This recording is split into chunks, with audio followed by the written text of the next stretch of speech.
মনটা চাচ্ছে যে কিছু বলে দিয়ে যায় যাতে কাজে লাগে, ঠিক না? বুঝি আলেমরা এই জিহাদ শব্দটাকে নিয়ে বেশি বেশি আলোচনা করে থাকে।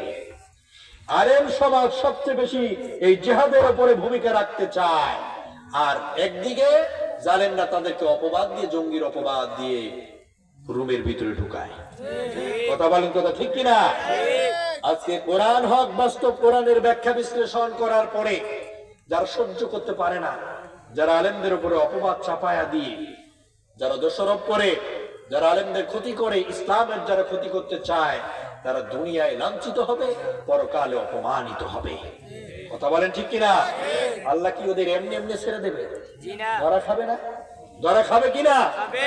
সম্মানিত ভাইয়েরা, এই জালেমদেরকে আল্লাহ পাক আটকিয়ে দিবে হাসরের ময়দানে। কোথায়? এই দুনিয়ায় তো পাওয়ার রক্ত গরম, ক্ষমতার দাপটে দুনিয়া তো আজকে তারা লয় করে চলেছে।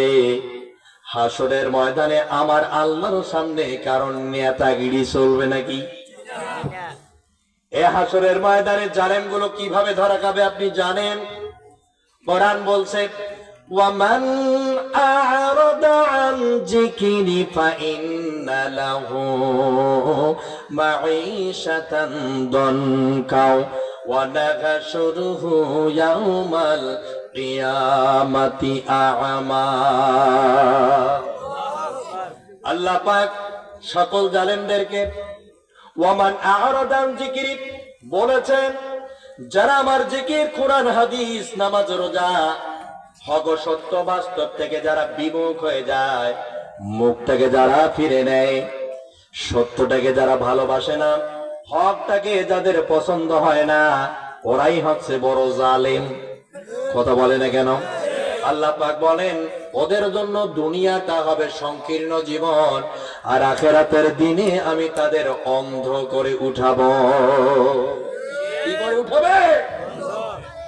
সাত পৃথিবীর জালেমদেরকে ছড়িয়ে দেবেন এই কথাগুলো।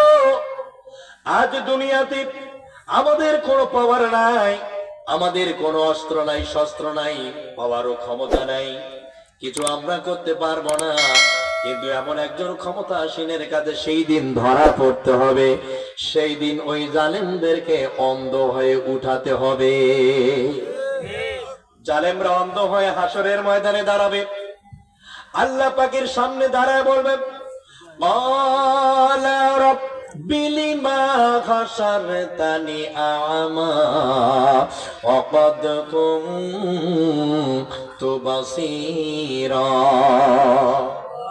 আল্লাহর সামনে জালেমরা দাঁড়ায় বলবে, ক্বালা রাব্বি লিমা হাশারতানি আ'মা, হে আমার রব, দুনিয়ায় তো আমি চক্ষুমান ছিলাম, দুনিয়ায় আমি বড় লিডার ছিলাম, নেতা ছিলাম, আমার বুদ্ধি মেধা সব ছিল, আমার সব কিছু ছিল, হাত পা চোখ কান সবে ছিল, বিবেক বুদ্ধি সম্পন্ন মানুষ ছিলাম। আজ এই হাসরের ময়দানে কেন তুমি আমারে অন্ধ করে উঠালে? আল্লাহ পাক ওই হাসরের ময়দানে বলবে, ক্বালা কাযালিকা আতাতকা আয়াতুনা ফানাসিতাহা ওয়া কাযালিকাল ইয়াউমা তুনসা। যেরকম মারহাবা। আল্লাহ পাক ওই দিন জালেমদেরকে ডাক দিয়ে বলবে, ক্বালা কাযালিকা আতাতকা আয়াতুনা, এদিকে আসবে জালেমরা, চোখগুলো তো তাদের বন্ধ থাকবে, মানে অন্ধ। আমার প্রিয় ভাইয়েরা বলেন তো, অন্ধ আর কানা কারে বলে? কথা বলতে পারেন না? অন্ধ কারে বলে? যারা এক চোখের ডিস্টার্ব তারে কানা বলা হয়, যাদের দুইটা চোখে বন্ধ তারই তো অন্ধ বলা হয়। হাসরের ময়দানে জালেমরা কানা হবে না, সব হবে কি? মানে চোখ দুটাই থাকবে কি? আর এরকম করে হাসতে হবে, তবে বাবা আমি জামু কোন রাত দিয়ে, কই যাই, রাস্তা খুঁজে পাবে না। আল্লাহ পাক ওই দিন বলবে, ক্বালা কাযালিকা আতাতকা আয়াতুনা ফানাসিতাহা ওয়া কাযালিকা। যখন আল্লাহ পাক বলবেন আমার আয়াতগুলো কি দুনিয়ার জমিনে কেউ তোমাকে শোনায় নাই, আমার কোরআন হাদিস থেকে তোমাকে কি কেউ তত্ত্বভিত্তিক বিশ্লেষণ করে বোঝায় নাই? দুনিয়ার জমিনে কি কোরআন তুমি বুঝতে পারো নাই, শিখতে পারো নাই, দেখতে পারো নাই? তুমি কি জানো না ওই দিন জালেমটা বলবে, আল্লাহ আমি শুনেছিলাম হুজুররা যখন বলতো তখন আমার কিন্তু অ্যালার্জি বাড়তো, আমার দাউদ খাও চুলকানি যা ছিল সব আমার শরীরে বের হইতো, হুজুর যখন কোরআন বুঝাইতো আমার মেজাজ তখন গরম হইতো। ঠিক না বেঠিক? হুজুর যখন আমাদেরকে তত্ত্বগুলোকে দিয়ে দিত মেজাজটা খারাপ হয়ে যেত। মেজাজ খারাপ হওয়ার পর কোন স্টেজে হুজুরদের আবার পিটাইছে, কথা বলে না কেন? কোন জায়গায় আমার হুজুরের গাড়ি বহর সব ন্যস্ত বিনষ্ট করেছে, আবার কোন জায়গায় রাস্তার মধ্যে দড়ে হুজুরের গাড়ি ভেঙে দিয়েছে, আবার কোন জায়গায় মিথ্যা মামলা দিয়ে 50 পড়ে জেল খাটিয়েছে। কথা বলে না কেন? শুধু কোরআনের কথার সোরটা সহ্য করতে পারে নাই, কোরআনের হক কথাটাকে মেনে নিতে পারে নাই।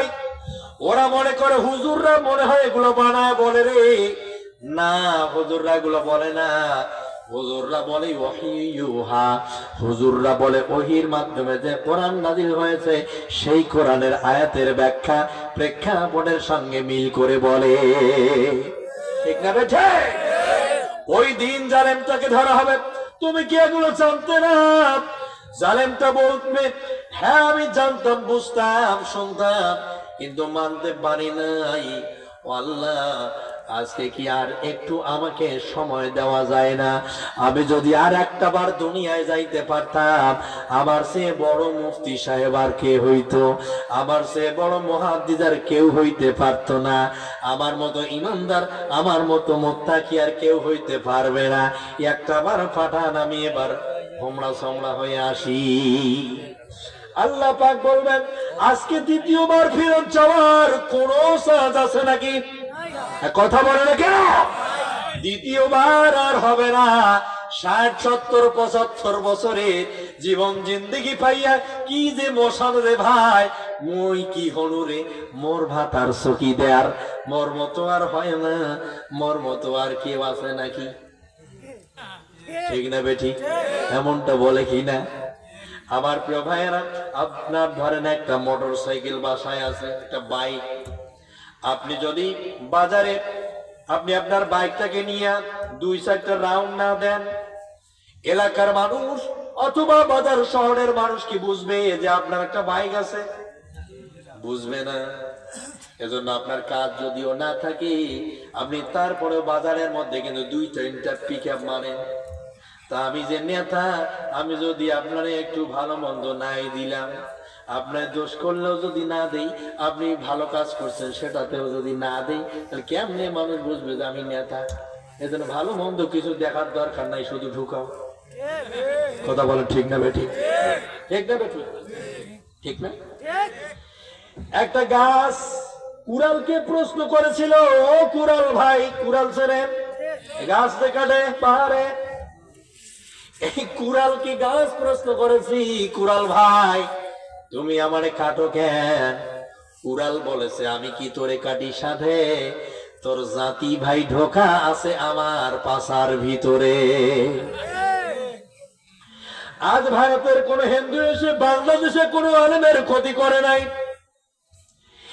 আমেরিকার কোন খ্রিস্টান এসে বাংলাদেশের মুসলমানদেরকে হয়রানি করে নাই, মায়ানমারের কোন বৌদ্ধরা এসে কখনো মুসলমানদের ওপরে এভাবে অভিযোগ চাপায় নাই, চাপিয়েছে শুধু আমার জাতি ভাই। কথা বলে না কেন? আরো জ্বলে। আমাকে মৌলবাদী বলে গালি দেয় আমারে জাতি ভাই, যার নামের শুরুতে মোহাম্মদ, মাঝখানে আছে বল্টু, শেষে আছে ইসলাম, মানে আমি মোহাম্মদ বল্টু ইসলাম। নামের শুরুতে মোহাম্মদ দেখলে মনটা ভরে যায়, সে বিশ্ব নবীর উম্মত, আর শেষে ইসলাম দেখলে মনে হয় সে ইসলামের জন্য জান দিবে রে। কিন্তু এই লোকটার কাজ যখন দেখা যায়, আমার মনে হয় নব্য নমরুত ফেল হবে। ঠিক না বেঠি? আমার প্রিয় ভাইয়েরা, এই হলো অবস্থা। জালেমরা হাসরের ময়দানে কিন্তু ধরা খাবে। রাগ করছেন নাকি? আর কোরআনের পাখিটা বলতো, এই ছেলেদের মাটি হলো কোরআনের ঘাঁটি। এই ভূখণ্ডে যদি কোরআনী সমাজ ব্যবস্থা চালু হয়, এই মাটি থেকে সর্বপ্রথম আওয়াজটা আসবে। কথা বলে না কেন?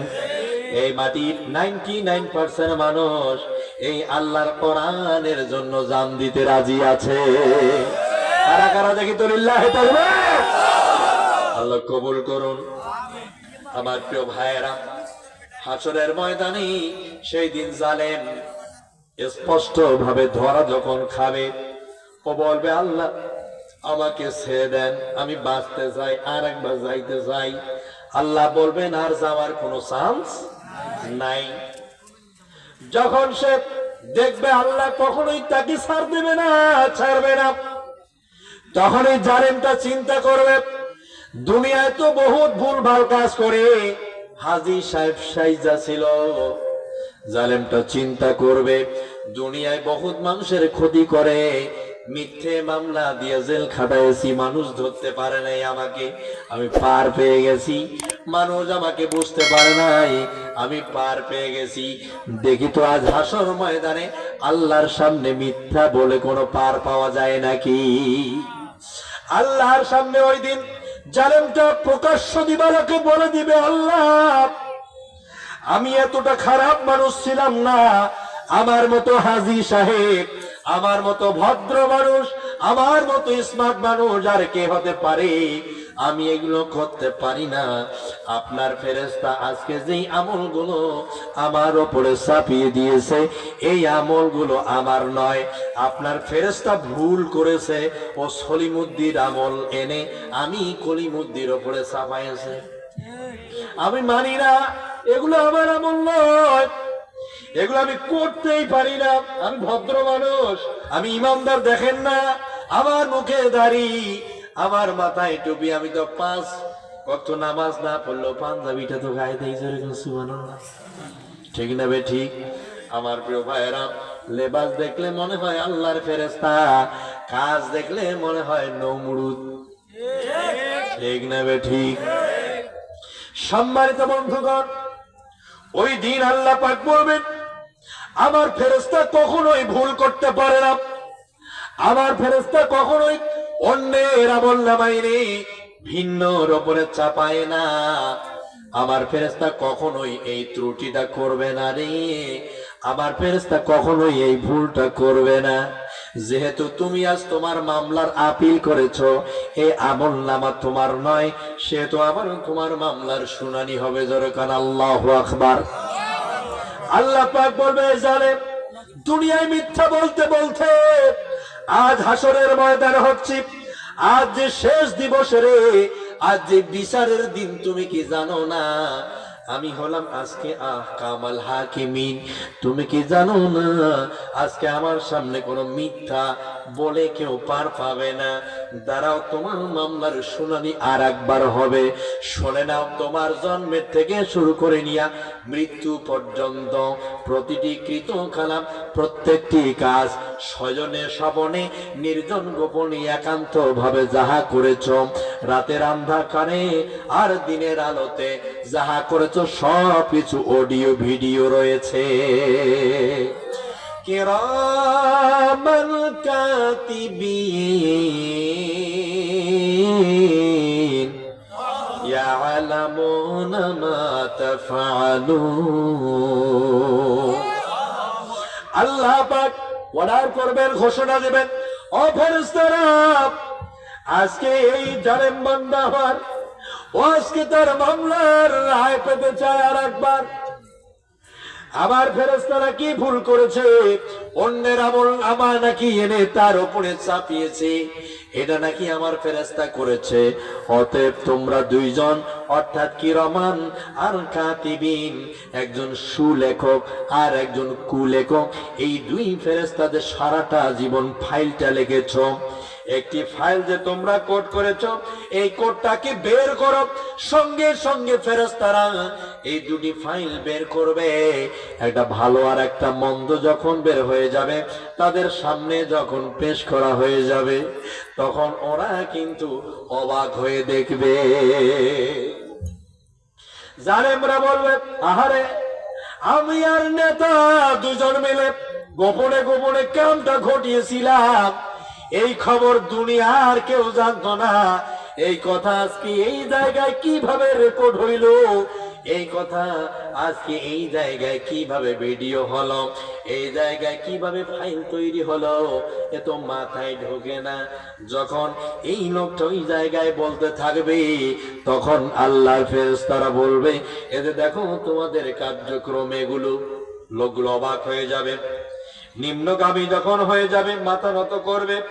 আল্লাহ পাক ঘোষণা করে দিবেন, সুম্মা লাম ইয়ামুতু ফিহা ওয়ালা ইয়াহিয়া। আল্লাহু আকবার। আল্লাহ বলে, জালেমগুলোকে ধর।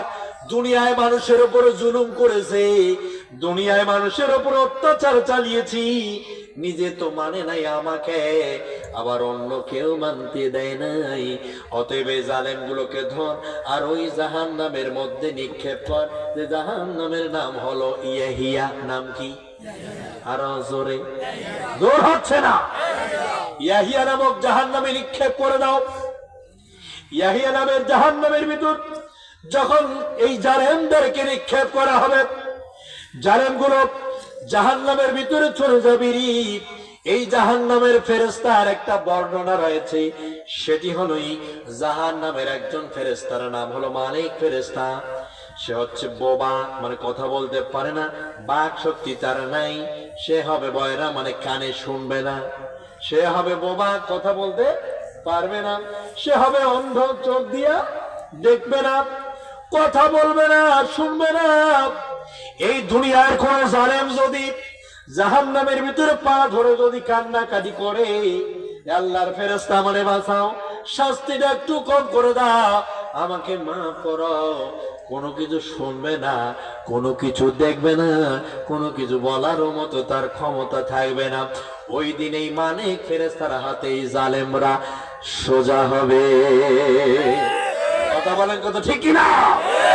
আমার প্রিয় ভাইয়েরা, একটি বাচ্চা যদি পানিতে পড়ে যায় আপনার চোখের সামনে, আপনি কি করবেন?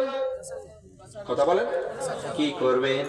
আপনি পানি থেকে তুলতে যাবেন। পানি থেকে তোলার সময় যদি আপনি বাচ্চাকে তুলে নেন, বাচ্চা কিন্তু বোঝে না, আপনার কামরানি মারবে, খামসানি দেবে, আপনার চুল ধরে ছিঁড়বে, টানবে। কথা বলে না কেন? আপনি এই ভয়ে যদি বলেন যে না আমি বাচ্চারে তুলবো না, তুলে সে আমার চুল ছিঁড়ে ফেলবে, আমি না ওরা তুলবো না, ওরা আমার কামরানি মারবে, আমার খামসানি মারবে, রক্ত বের করে দেবে, না আমি এর তুলবো না। এই বাচ্চা যদি বেশি সময় লাগবে না, 10 মিনিটও যদি থাকবে বাইসা, নাকি মরে যাবে? কথা বলে না কেন? আমরা জানি ওর বুঝ নাই, ওর বিবেক বুদ্ধি এখনো হয় নাই, ওর আসলে মেধা আল্লাহ এখনো দান করে নাই, বাঁচার মতো শক্তি আল্লাহ পাক এখনো তারে দেয় নাই, যার কারণে সে কিন্তু এগুলো করবে। তারপরেও যার বিবেক বুদ্ধি আছে সে তারে তুলবে। আমরা জানি জালেমদের দাওয়াত দিলে আঘাত আসবে, আমরা জানি জালেমদের কথা বললে আমাদেরকে মিথ্যে সাজা ভোগ করা লাগতে পারে। আমরা জানি জালেমদের কোরআন হাদিস থেকে তত্ত্বভিত্তিক বিশ্লেষণ গুলো যদি করানো হয়, জালেম গুলো আমাদের সহ্য করতে পারবে না। তারপরে যদি আপনি জালেমের অত্যাচার, জেল জুলুম, মার, রক্তপাত এগুলো দেখে যদি আপনি ভয় পান, তাহলে আপনার জাতি ভাই জালেম হয়ে মরবে, সে তো জাহান্নামে চলে যাবে।